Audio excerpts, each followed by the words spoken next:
అలాగే గురువుగారు మీరు అన్నట్టుగా జ్యోతిర్లింగం ఒక్కొక్క దాని గురించి మనం తెలుసుకుంటూ ముందుకెళ్తాం. మొదటగా సోమనాథ జ్యోతిర్లింగం మీరు అన్నట్టుగా శాప విమోచనం కోసం చంద్రుడు ఇక్కడ పూజ చేసినట్టుగా పురాణ కథనం. ఈ జ్యోతిర్లింగం యొక్క విశిష్టత ఏంటి? మేషరాశి వాళ్ళు ఏ విధంగా ఇక్కడ పూజలు చేస్తే వారి దోషాలు నివారణ అవుతాయి? చాలా చక్కటి ప్రశ్న అమ్మ. ఎప్పుడైతే కూడా దశయజ్ఞములో దశునికి త్రిశూలంలో ఆ దశని అంతమించిన తర్వాత అందరూ కూడా ఆ శివుడిని ఆ ఒక దశుని అంతమించిన తర్వాత ఇది లోకల్యాణార్థంకు సరిపట్టు కాదని చెప్పేసి సకల దేవతలందరూ కూడాను వేడంగా దశుడికి మేషం అనేది ఒక ముఖము ఏర్పడింది. కాబట్టి ఆ ముఖం ఏర్పడినప్పుడు మేషరాశి అని ఉద్భవం అయింది. కాబట్టి సోమనాథునికి ఒక మేషరాశికి చాలా దగ్గర అనుధారమైన సంబంధం ఏర్పడింది.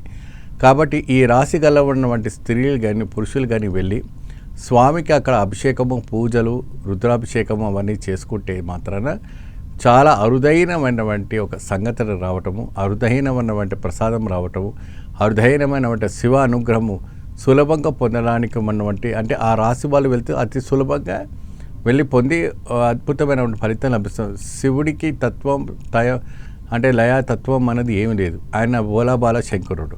ఆయనకు ఏ విధానమైనటువంటి ఇంత నీళ్లు జలం వేసినా, పుష్పం వేసినా, బిల్వపత్రి పెట్టినా, ఏది పెట్టినా కూడా ఆయన శీఘ్రమే ప్రసన్నమైనటువంటి ఒక తత్వ గుణము సోమనాథుడు స్వామి ఒక ఆలయంలో ఉంటుంది.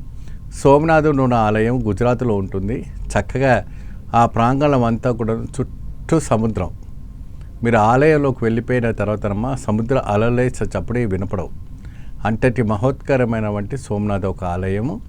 అక్కడికి వెళ్ళి స్వామివారి యొక్క కైంకర్యాలు ఏదైతే ఉన్నో విశేషంగా చేయించుకోవచ్చు. తర్వాత స్వామివారిది అక్కడ ఏకరుద్రము చేయించడం, ఏకరుద్రం అంటారు, రుద్రం అంటారు. అవన్నీ కూడాను అక్కడ సోమనాథునికి చేసుకోవడం వల్ల చాలా అద్భుతమైన వైబ్రేషన్స్ రావటం అనేది జరుగుతుంది.